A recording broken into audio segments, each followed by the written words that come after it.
Alright, we're inspecting a brand new house here in North Pickering. You can see here we've got the brick on the just below the grade here. So you can see that brick just below the grass that's been installed. In an ideal scenario, you're going to have 4 to 6 inches. So you've got concrete foundation and then the brick starts. But over here, we've actually got the brick veneer down below. So over time, that brick's just going to deteriorate and chip off and flake off, and that could cause some bigger issues up above with that brick that it's holding up. Also, there's weeping holes there. So you've got these ventilation holes, and they step down, and those are intended for airflow up behind the brick, and they also let any condensation drip out here.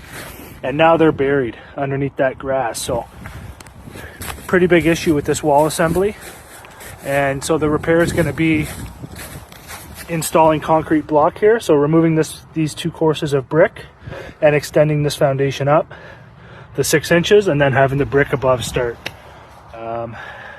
Same thing with the stone all the way up here. So raise up that brick ledge so that it starts well above the grade. All right, North Pickering, thanks for watching.